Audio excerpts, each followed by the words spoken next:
Panibagong araw, panibagong vlog na naman tayo mga katoda. At ngayong araw ay kasal ng aming pamangkin. Nandito kami sa San Juan, Batangas. Ipapakita ko sa inyo kung anong klase ang tradisyonal na kasalan dito sa Batangas. Bago ang lahat ay pasasalamatan ko muna itong asawa ng aming pamangkin na si RB Mindanao, asawa ni Sara Mindanao. Napakabait at napakabuti ng batang ito. Ito po ang preparasyon ng magaganap na kasalan bukas. Nagkatay sila ng 10 baboy, 1 baka. Grabe ang kasalan pala dito sa San Juan mga katoda. Nakakalula. Kung makikita ninyo yung mga nasa lamisang prutas, yan po ay ipamimigay nila sa mga ninong at ninang. Mayroon din po dyan na bigas, karne, groceries. Napakarami po ng binibigay pala sa ninong at ninang. At dito nga, ito yung baka na kakatayin nila. Malaking baka na po ito. Ang laman po niyan ay aabot sa higit 100 kilo mga katoda. Malaking baka po yan.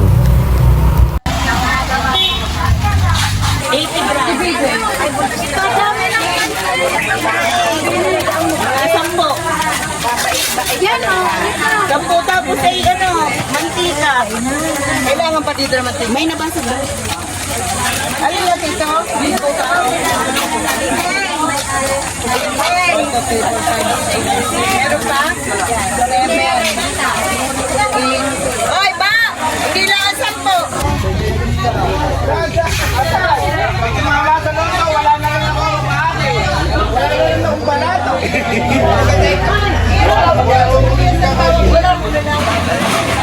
Hindi, may sibuyas sa bawang lahat.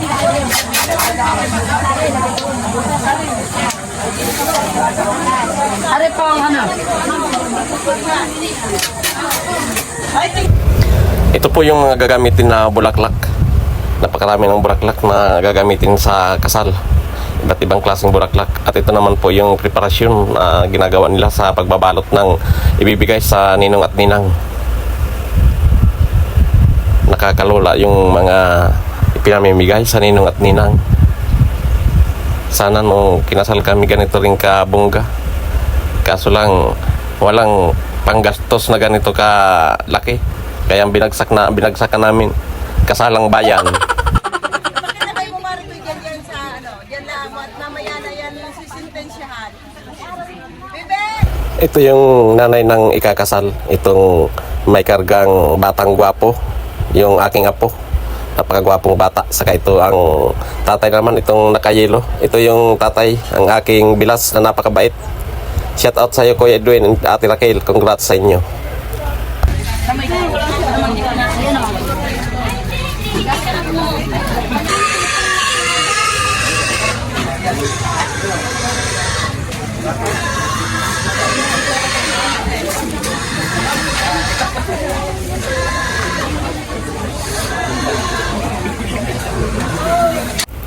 Ito nga pala yung ikakasal, pag-iisahin ng pagmamahala nila. Pagod na po yan si Joshua kasi siyang nagmamanage dyan sa mga ginagawa. Kaya pagod na po yan. Basang-basa na ng pawis. Kaso lang magpipicture taking nga sila. Ito po ay wala ng ama't ina. Napakasipag ng bata na to. Grabing dedikasyon nito sa sarili. Kaya shout out sa iyo Joshua. Shout out din po sa mga kapatid ni Joshua. Grabe rin ang tulong na ginagawa ng mga kapatid ni Joshua. Ang babait din ng mga kapatid nito. Talagang buhos yung suporta sa kapatid nilang ikakasal. Maraming salamat sa mga kapatid ni Joshua.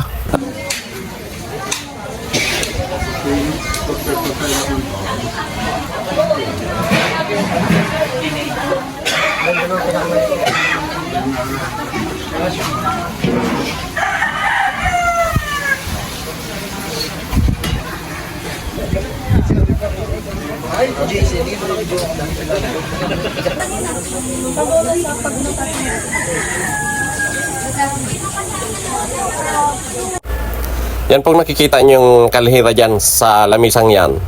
May bigas, may karne, may prutas, may groceries, may cake.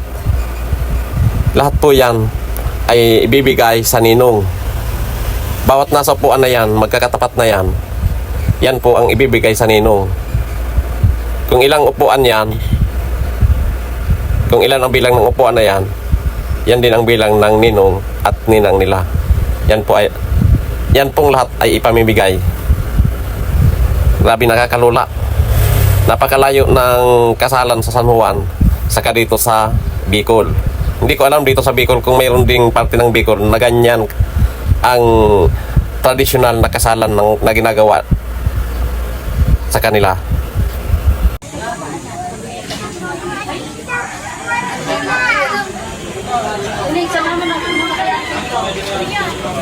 Kami mamaya na. Ito na nga po yung sabitan ng pira sa dalawang nagsasayaw na ikakasal para bukas.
One eternity later.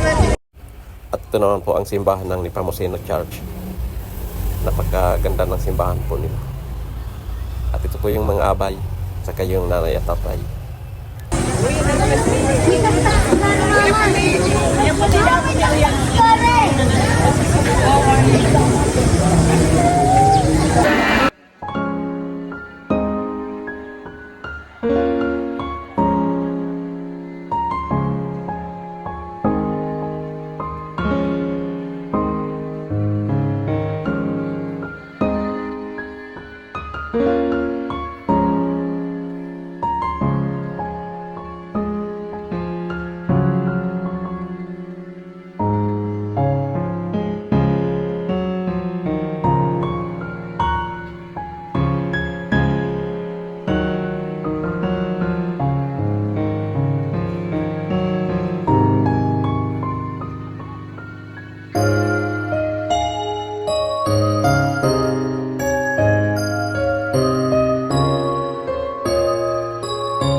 po yung tinatawag nilang sabugan.